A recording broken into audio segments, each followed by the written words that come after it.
Okay, let's look at this example where we discuss the increasing and decreasing behavior of a function, right? So f of x is x to the fourth minus 32x squared. And we want to find open intervals on which f is increasing and also open intervals on which f is decreasing, right? So in order to talk about increasing, decreasing, we need the first derivative. So we take the derivative, right? So f prime of x is equal to, right, power rule, put 4 in front, x, and subtract 1 from the power. So that's going to be 3 there, right? And put 2 in front. So negative 32 times 2 is negative 64, right? X, right?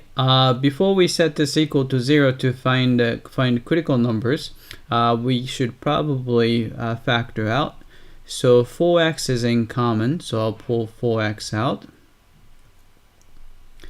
Alright, so if you factor out 4x from 4x cubed, so there would be x squared left over. And if you factor out 4x from negative 64x, there will be negative, let's see, there's 1, 4 in 6, and so 4 times 6 is 24, right? So minus 16, right? Better yet, this is a difference of squares. We can actually factor it even further. So 4x is still there. So x squared minus 16 would be x plus 4 and a quantity x minus 4, right? And then we set that equal to 0, right? This will give us critical numbers. So let's say our critical values, right? From here we have 0, right? So x equals 0.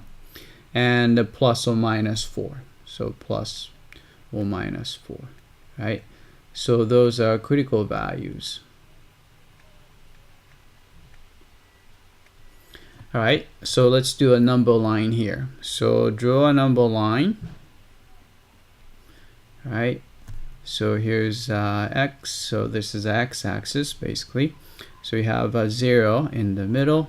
We need negative 4, so I will put negative 4 here, and positive 4 there, right? Then we're looking at f prime, right? So we have to look, all we want to know is the sign, so we pick a sample number, so any number less than 4, so I'll try negative 5.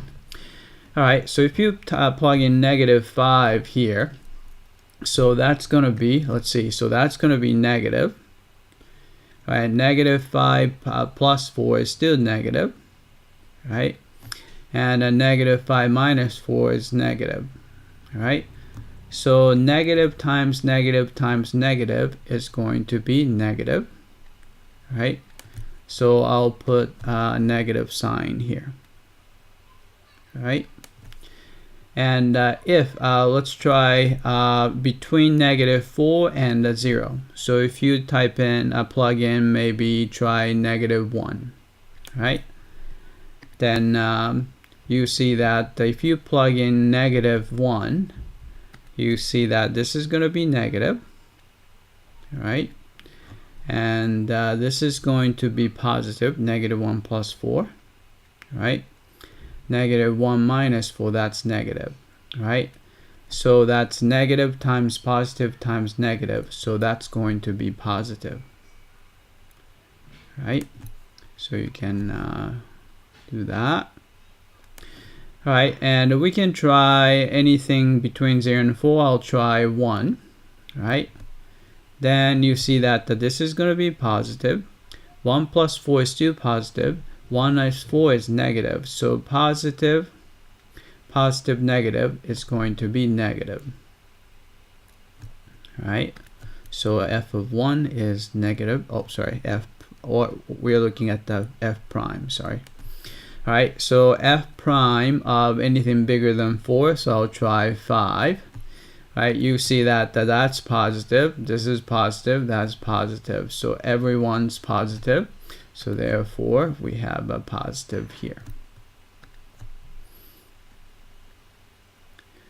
Alright, then we know that here, if you look at the original function f, right, since the first derivative is negative, so on this interval, original function is decreasing, right?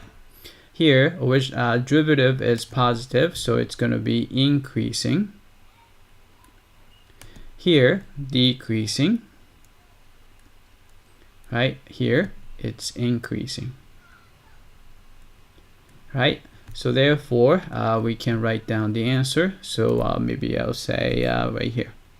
Therefore, f is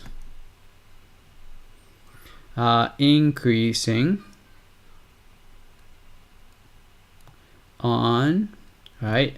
So increasing on between -4 and 0. And also 4 and infinity.